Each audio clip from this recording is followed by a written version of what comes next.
Hello everyone, आप सभी का स्वागत है ऑनलाइन लेक्चर्स की सीरीज़ में जो कि पेंटियम पॉइंट टेक्निकल कॉलेज के द्वारा संचालित की जा रही है। और मैं Piyush Singh Gaharwar, assistant professor of computer science department. तो कैसे हैं आप लोग? उम्मीद करता हूँ उस घर में सब एकदम सुरक्षित होंगे, सब अच्छे से होंगे और पूरी तरह से मज़े में होंगे, राइट।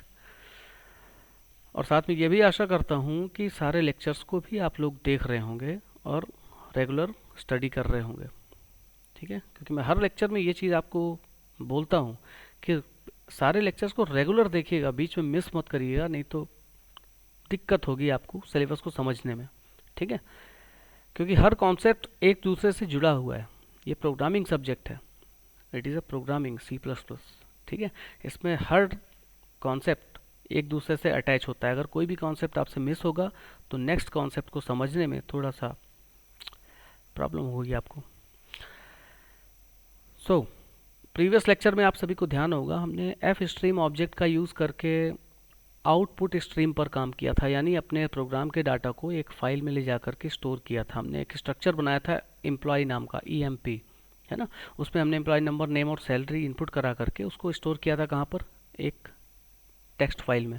और उसमें डाटा सिंबॉलिक फॉर्म में जाकर इसके स्टोर हुआ था, ठीक है। जो कि देखने में समझ में नहीं आ रहा था, केवल नाम समझ में आ रहा था, रवि लिखा हुआ था, बट हमको एम्प्लॉय नंबर और सैलरी सिंबल फॉर्म में दिख रही थी, ठीक है।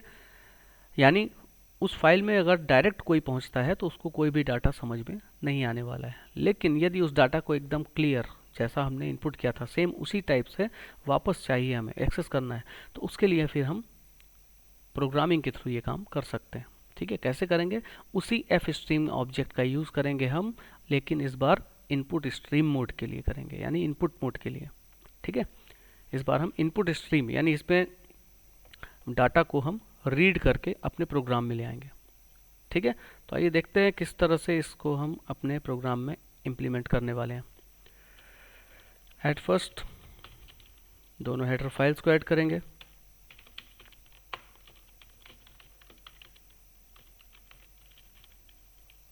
new.h, देन हमारा स्ट्रक्चर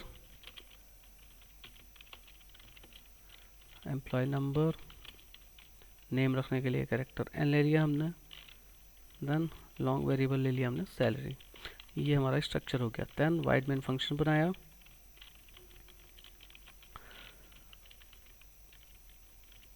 यहाँ हमने बनाया एफ स्ट्रीम क्लास का ऑब्जेक्ट f, और f के थ्रू हमने फाइल को ओपन किया। याद होगा पिछली बार प्रीवियस प्रोग्राम में हमने फाइल का नाम क्या दिया था? ऑफिस, जिसमें हमारा डाटा सिंबॉलिक फॉर्म में स्टोर किया था हमने। अब यहाँ पर हम फाइल का मोड क्या देंगे? पिछली बार डाटा को राइट करने के लिए हमने लिखा था आउट, इस बार रीड करना है तो क्या लिखेंगे? इन। और क्योंकि हमने उस डाटा को प्रीवियस प्रोग्राम में हमने डाटा को बाइनरी मोड में स्टोर किया था, iOS बाइनरी लगा करके सिंबॉलिक फॉर्म में स्टोर किया था, ठीक है। अब यहाँ पर उसी सिंबॉलिक फॉर्म के डाटा को हमें रीड करना है, तो साथ में ये लगाना भी बेहद ज़रूरी होता है।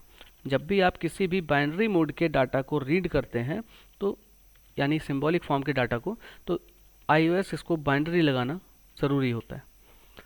ये लगाया हमने, ठीक है। अब ये दोनों हमारे मोड हो गए। इनपुट स्ट्रीम मोड में हमने फाइल को खोला क्योंकि डाटा रीड करना है। iOS इसको बाइनरी इसलिए लगाया क्योंकि जो डाटा हम एक्सेस करने वाले हैं वो सिंबॉलिक फॉर्म में है। अगर हमने पिछले प्रोग्राम में iOS इसको बाइनरी नहीं लगाया होता तो यहाँ भी लगाने की ज़रूरत नहीं थी, बट बाइनरी मोड था इसलिए यहाँ भी लगेगा। अब इसके बाद हमें डाटा को रीड करना है फाइल से। फाइल तो ओपन कर दिया हमने, अब बारी है डाटा रीड करने की। तो डाटा रीड करने के लिए फंक्शन यूज़ होता है रीड।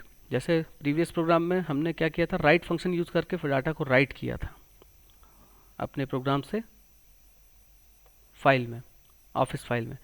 पर यहाँ पर हमें डाटा को रीड करना है, तो यहाँ लिखेंगे हम f.read। बाकी इसमें अच्छी बात यह है कि जैसा आपने आर्ग्यूमेंट राइट फंक्शन के अंदर दिया था, सेम वही आर्ग्यूमेंट यहाँ भी आपको देना है। कोई भी जरा सा भी डिफरेंस नहीं है। हाँ, पर इसमें एक चीज़ हमने अभी डिफ़ाइन नहीं की है। यहाँ पे वो वेरिएबल्स भी डिफ़ाइन करने हैं जो हमने लास्ट प्रोग्राम में किए थे। EMPE, ठीक है। एम्प्लॉय क्लास का हमने वेरिएबल बनाया। और क्या वेरिएबल्स लिए थे हमने, एक कैरेक्टर लिया था सी, बट उसकी यहाँ ज़रूरत नहीं है। अब यहाँ पर हमने क्या लिखा, कैरेक्टर एम्परसेंट ई। यहाँ पर भी ये वही काम कर रहा है जो प्रीवियस प्रोग्राम में कर रहा था, यानी ई, ये जो वेरिएबल ई हमने बनाया ईएमपी स्ट्रक्चर का, उसका मेमोरी एड्रेस फाइंड कर रहा है। उसके बाद लिखा हमने साइज ऑफ ईएमपी, यानी ईएमपी स्ट्रक्चर की टोटल साइज इन बाइट्स कितनी है, 26 बाइट्स। लेकिन यहाँ पर रीड फंक्शन है, ठीक है।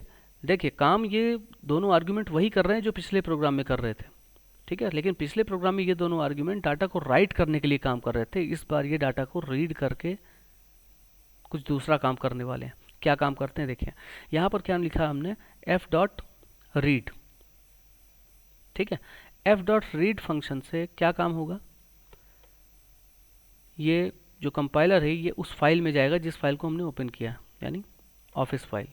अब पॉइंटर वहाँ से क्या काम करेगा, यूज़र डिफाइंड डाटा टाइप का जो वेरिएबल एक वहाँ पर स्टोर है, उसके अंदर वैल्यू चाहे जितनी हो, फिलहाल अपने में कितनी वैल्यू थी, 3, एम्प्लॉय नंबर, नेम और सैलरी, उस पूरे एक वेरिएबल की वैल्यूज़ को उठा करके अपने प्रोग्राम में ले आएगा। कौन, ये रीड फंक्शन। अब इसके बाद बात आती है कि वहाँ से डाटा तो ले आए, बट इसको हम देख तो तभी पाएंगे जब उसको मेमोरी में कहीं पर सेट करेंगे, कहीं पर स्टोर करेंगे। तो इस डाटा को जो फाइल से आया है इसको मेमोरी में कहाँ पर रख दिया जाए, वो बताता है ये दोनों आर्ग्यूमेंट।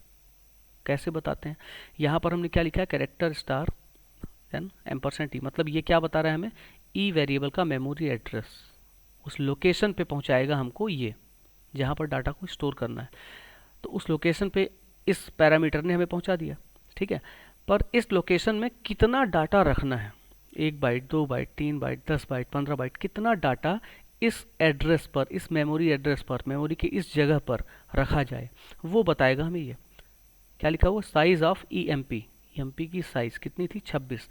मतलब क्या हुआ कि एफ डॉट रीड, यानी ऑफिस फाइल जो कि एफ ने खोली थी, इस फाइल से डाटा ले आओ, रीड करो, मतलब वहाँ से एक्सेस करो, और उसको इस एड्रेस में जाकर, ये जो एड्रेस हमने लिखा है ई का, ई के मेमोरी एड्रेस में जा करके 26 बाइट में ले जा करके स्टोर कर दो। बात समझ में आ रही, इस एड्रेस पर जाएगा और लाइन से 26 बाइट तक अपने डाटा को स्टोर कर देगा। डाटा पहुंच गया मेमोरी में, अब उसको हम प्रिंट करा सकते हैं। कैसे, जैसे हमेशा कराते थे, cout E dot employ number, बीच में स्पेस देना है, मॉड टी लगा दिया, E dot name mod T, E dot salary. अब हमने कर दिया फाइल को क्लोज, फिर लगा दिया ये फंक्शन, ये हो गया मेन फंक्शन क्लोज। अब इस प्रोग्राम को रन करने पर हमें क्या मिलने वाला है, जो हमने पिछले प्रोग्राम में, ठीक है, डाटा स्टोर किया था ऑफिस नाम की फाइल में। किसी को याद है, किसी को याद है कि कल मैंने वीडियो आप सभी को लेक्चर वीडियो सेंड किया था, जिसमें हमने एफ स्ट्रीम ऑब्जेक्ट के थ्रू डाटा राइट किया था। तो कल हमने क्या एम्प्लॉय नंबर डाला था, इनपुट किया था, क्या नेम था एम्प्लॉय का, और कितनी सैलरी दिया था। ध्यान है किसी को, नहीं ध्यान होगा क्योंकि मुझे भी ध्यान नहीं है, ठीक है। यही तो असल में यूज़ है फाइल हैंडलिंग का।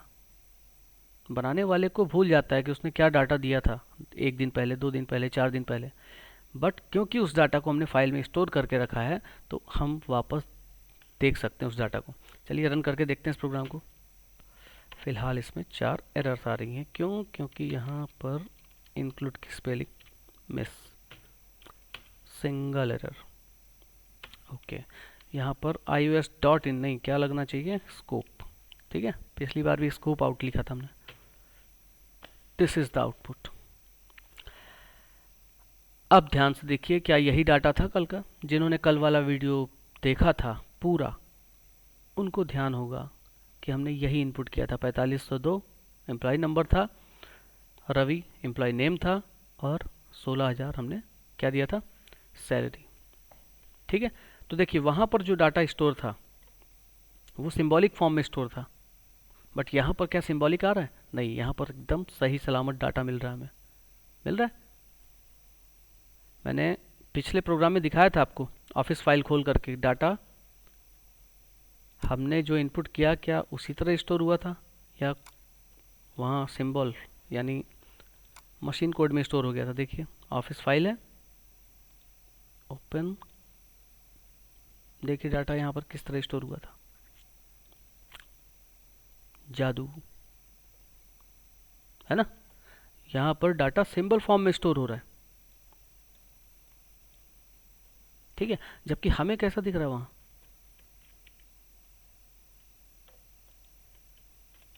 ये, ठीक है। मतलब जिसने डाटा को स्टोर किया है वो प्रोग्राम बनाकर डाटा को उसी फॉर्मेट में वापस पा सकता है, लेकिन अगर किसी दूसरे के हाथ लग गई फाइल तो वो कुछ भी कर ले, वो डाटा को नहीं पहचान सकता कि लिखा क्या है। मतलब सिक्योरिटी सिक्योरिटी स्ट्रांग हो गई, ठीक है। सो स्टूडेंट्स, ये आपके सिलेबस के अकॉर्डिंग ये आपका आखिरी ऑनलाइन लेक्चर था जो आज हमने पढ़ा एज पर योर सिलेबस, ठीक है। अब इसके बाद जो भी हमने कॉलेज में क्लास ली थी, ट्रेडिशनल क्लासेस जो ऑफलाइन क्लासेस कॉलेज में होती थी, उसमें जो भी हमने पढ़ा, जितने टॉपिक्स पढ़े कवर किए सिलेबस के, C++ के, और ऑनलाइन लेक्चर्स के थ्रू जितने भी टॉपिक मैंने कवर कराए, तो उनमें से किसी भी टॉपिक में अगर आपको कहीं भी कंफ्यूजन लग रहा है, कॉन्सेप्ट क्लियर नहीं हो रहा है, थोड़ा सा भी डाउट है, तो आप ग्रुप में मैसेज के द्वारा अपनी क्वेरी भेज सकते हैं, अपने डाउट्स भेज सकते हैं। मैं वीडियो बनाकर या PDF के थ्रू दोबारा से आपको स्टडी मटेरियल सेंड कर दूंगा और डाउट्स क्लियर कर दूंगा, ठीक है। Okay students, thank you so much, and be safe and stay at home. Okay, thank you.